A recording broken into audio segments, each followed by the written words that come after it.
Hello viewers, আসসালামু আলাইকুম। আমি একটা জিনিস খেয়াল করছি, অনেকে আমাকে মেসেজ করেন মরক্কোর ই-ভিসা কীভাবে করতে হয়। এই নিয়ে আমি একটা ভিডিও করেছি। আমার ভিডিওর ডিসক্রিপশনে আবার আমি লিঙ্ক দিয়ে দেবো, সেই জায়গায় দেখে নেবেন।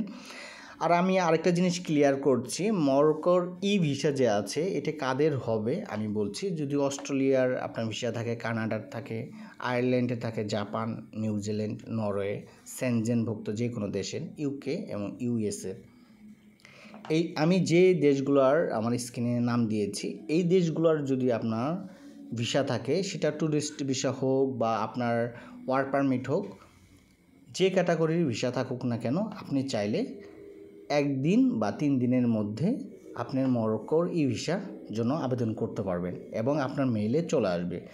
আমি প্রচুর পরিমাণ মরক্কোর ই-ভিসার জন্য অ্যাপ্লাই করি। আমার ম্যাক্সিমাম ক্লায়েন্ট যারা আছে তাদের এইগুলা দেশের ভিসা থাকে তাদের। তারপরেও আমি দেখাচ্ছি, আমার মেইলে দেখেন, আমি তার ইউএসের ভিসা ছিল, আমি আবেদন করেছি, ঠিক 3 দিনের মধ্যে আমার মেইলে চলে এসেছে মরক্কোর ই-ভিসা।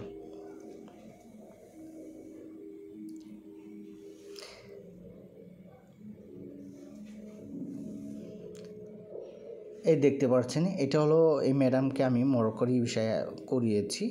এটা আমি যদি 3 দিনের জন্য 3 দিনের মধ্যে যদি আপনি মরক্কোর ই-ভিসা চান, সেক্ষেত্রে একটা ফি, আর আপনি যদি 1 দিনের মধ্যে মরক্কোর ই-ভিসা চান, সেক্ষেত্রে এর ফিটা ডাবল। এটা আপনারা যখন অ্যাপ্লাই করবেন তখন দেখতে পারবেন। আমি এই নিয়ে আরেকটা ভিডিও করেছি, সেই জায়গায় দেখে নেবেন। আশা রেখে আপনাদের ক্লিয়ার হয়ে গিয়েছে, এই নিয়ে আর কোনো সমস্যা থাকবে না। তারপরেও যদি কোনো সমস্যা থাকে আপনারা আমাকে মেসেজ বা কমেন্টে জানাতে পারেন।